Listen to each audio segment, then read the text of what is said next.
I did see David Lochridge's account of the events, and he must have gone on a different dive. Nobody was panicking, nobody was crying, and there was definitely no swearing and yelling. Do you know, you said Mr. Lochridge took the controls. Do you know if Mr. Rush, since he was the pilot on that, correct, going down, do you know why he had to take the controls? Lochridge or David? Well, Mr. Lochridge. I don't know why he had to take the controls. He kept asking for the controls though. The pilot was, to me, clearly Stockton. Okay. And he took you down there? Yes. And then at some point... And he was driving the whole time, yeah. Except for the last part, correct? Yeah, the last part as we were trying to maneuver out of the prow. Lochridge had a better view going into the viewport, not the viewport, the hatch. If you could poke your head in, stand, not sit, stand, and actually have a 360 view.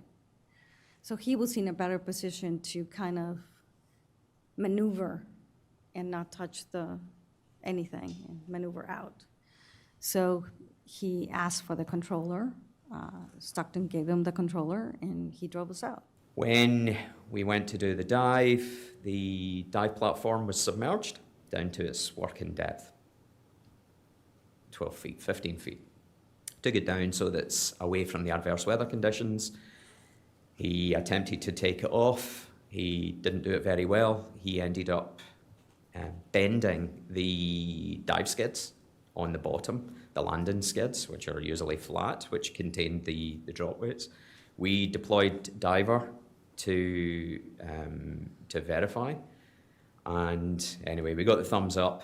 He departed from the MS Lars at depth, came up to the surface, which we usually did, established main communications with the vessel, and from there he took it down. I kept saying, please keep your distance. Don't tell me what to do. That was the conversation. He decided to go straight for the wreck. He had on sonar, clear sonar image. You could see the wreck, and boom. As I said, it's not very deep. Visibility's not excellent, but it was clear enough. Good ambient light that day, and he came straight down, hard on the bottom. No trimming, no ballast, nothing. Smash straight down on the bottom. Visibility went everywhere. You could see a silhouette, and it was the two clients that were sitting in the viewing dome right next to the acrylic. And they were like, oh my God, we are right on the wreck. So I said to Stockton, please, all stop telling me what to do. Stockton, all stop. We have to see what's going on here. We have to look at our surroundings, which is standard practice for any competent submersible pilot. And from there, visibility cleared. We could see metal plates, and we could clearly see the starboard side of the bow of the Andrea Doria. We could see all the debris, we could see hawser lines, we could see panels coming off. It was an absolute mess. So I said, Stockton, please, and he just kept arguing with me in the sub. Very unbecoming of a submersible pilot. I was trying to guide him, I'm trying to give the best course of action to get him out of it. No matter what, I'm doing this.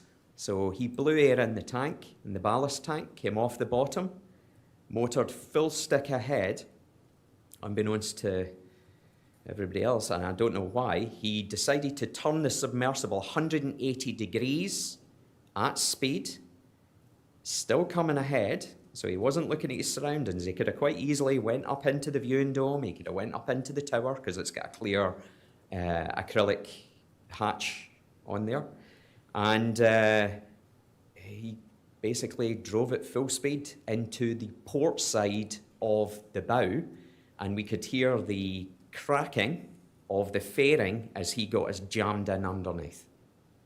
So I'm not going to say how foul my language was, but it wasn't good, and at that point it was unprofessional behaviour of him. He started to panic, and the first thing was, do we have enough life support on board? I was like, Stockton, of course we got enough life support.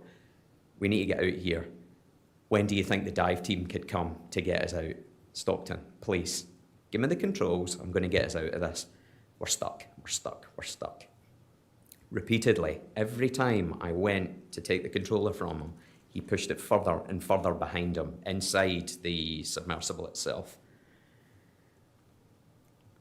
As I said, I can be quite vocal sometimes. At that point, it went on and on and on. I'm looking up inside the upper hatch. I could see where there was fishing line draping over the top of the sub, all the metal rebar. There was debris everywhere. He never once got out the seat in the back of the sub to go and look at his surroundings. So I said, let's get a communications check. Let's talk to the top side, let them know what's going on. What if there's no comms? I'm like, give me the controls. Let me talk to them. Let me talk to top side, and I'm going to get us out of this. This went on and on and on for a period of time. And eventually it took one of the paying clients to turn round, and Renata, who you're interviewing on Thursday, she shouted at Stockton to give me the effing controller. She had tears in her eyes. He reached round behind him. I had my head up inside the tower, so I'm still looking at the wreck, and he clattered it off the right side of my head. The controller landed on the deck plate.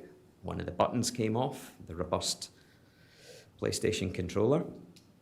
I picked it up, repaired it, and had us out 10, 15 minutes.